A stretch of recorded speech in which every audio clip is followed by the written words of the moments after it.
You mentioned like acting theory, and I know you went to Tisch. Specifically, a weird one, right? It was experimental or something? Yeah, a weird one. Well, I've had so many Tisch people on this podcast. Like, yeah. What were we doing for experimental? Was it experimental theater? The experimental theater wing. What are you doing what wild, crazy things are you getting up to in there? Yeah, Speaking a lot of dramatic choices in the first 15 seconds.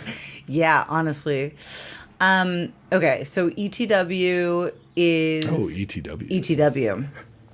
Wait, experimental theater... Wing. Wing. Oh, Wing. You got a wing. Mm-hmm. I was part of a wing. I was a member of a wing for 4 years. Wow. Okay, so basically the approach there, it's it's the only studio at NYU that's like a melting pot. It's putting together, it pieces together a lot of different sort of acting styles and approaches and theories. Whereas like Adler is Adler, which comes from Stanislavski, and Meisner is Meisner, and whatever. Atlantic is... What is Atlantic? Atlantic is like Mamet, that also like Stanislavski based, I think. Totally. Strasbourg, same thing. But at ETW, there is a big emphasis, especially in like your first year or two, of physical theater training, which at ETW it comes from Grotowski, which is this like Polish experimental theater maker from like, I don't know, the 19th century or so. I don't know when he was working, maybe early 20th. But he did a lot of like exercises, like plastiques and these like animal exercises, whatever. But I think the basis of it is essentially like trying to, well, maybe it's like a two-tier thing, trying to sort of bring you back to the body and sort of rid you of like all the weird habits and mannerisms that we have all,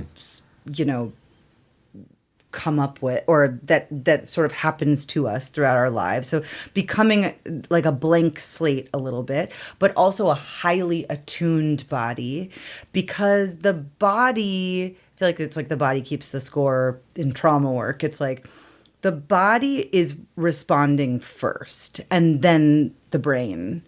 So to have this like receptive, reactive vessel.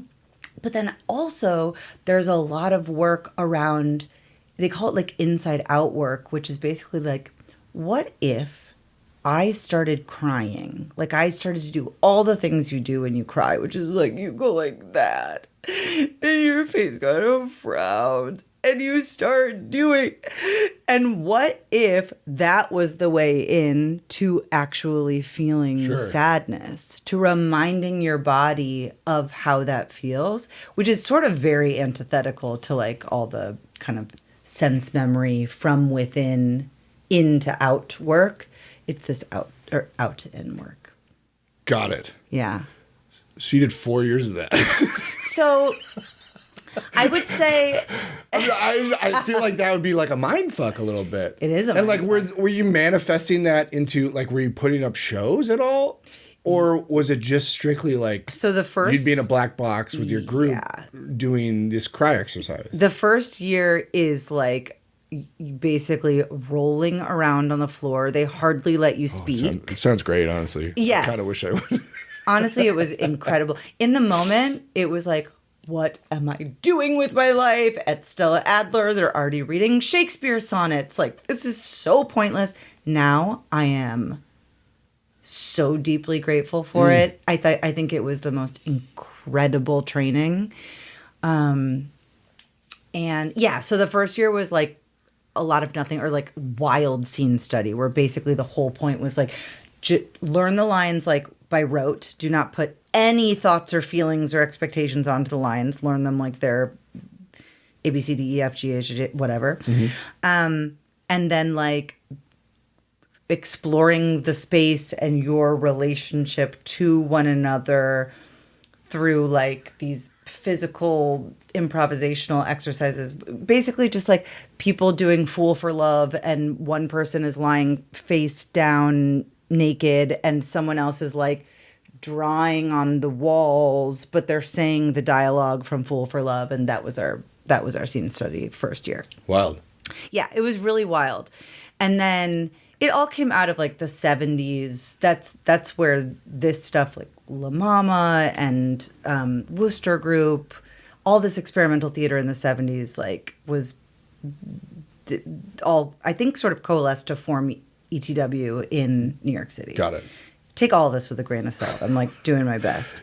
And then the next couple of years, we actually had like a Meisner class, and we had more traditional scene study classes.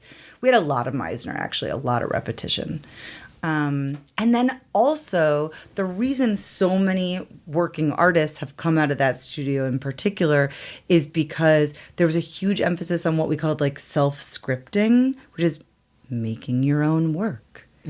And little did we know that we were sort of like at the precipice of that becoming everything. Yeah. But there was like a lot of self-scripting, a lot of choreography, a lot of, clowning. I love that. Were you, so I've interviewed a lot of Tisch people. I said, and I feel like, was that just like then an 8 to 5 where you were with the same 30 people for 4 years and it was just you'd show up at 8 and leave at 5 basically? It wasn't like you had classes. It was like. Essentially it was like 9 to 5. And I think in the morning we had 2 classes and in the afternoon we had 1. So it was 3 long classes. And there were like, we were a class of 30 that was divided into 2 groups. So I was with like 15 people. And those sort of like mix and match and change over the years. But like, yeah, basically. Wow, that's wild. Yeah. Such a different experience than I had. I went to a big university where it was like 500 people in a lecture hall for chemistry 101 or whatever, and I didn't know anybody, and it's just so weird. Well, the crazy thing was like we also had that too on like Tuesdays and Thursdays. Oh, you did do that. Yeah, we would then be like, so our studio, the whole thing about the BFA program I guess any BFA program is you actually have to take humanities I didn't realize science you did classes. That. Oh, okay. Yeah, like at Juilliard, I think you don't get a BFA. At the conservatories because you're not taking math or science or English or whatever.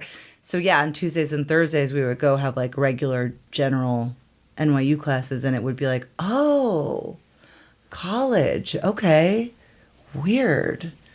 Did you have to ever do anything in public? I remember Nelson Franklin told me he had to pretend to be like a giraffe in Bryant Park, and he was like, what am I doing with my life? Yes, exactly. But he had a great time, I think. Yeah, we had to do. Was Nelson in ETW? Maybe for a period. Yeah, we had to do shit like that all the time. Invisible theater, finding theater. What's invisible theater? Like it's like, what do they call it? Like a like. Well, I was gonna compare it to like a dance mob. What are those things called? Where you flash mob. Flash mob. Yeah, it's kind of like that where there will be people like staged, I see. Like you're in Washington Square Park or something. Cool. And you just think you're a normal person walking through the park with a coffee, and you notice, that person's doing something interesting over there, and then you walk a little further and you're like, what is that? And then you realize those two things are connected, and then you realize, I'm kind of standing in the middle of a performance that's happening. Oh, that's fun. Yeah. That's cool. It's kind of like the rehearsal. Maybe. Could be cool. Style. Yes, exactly. Interesting.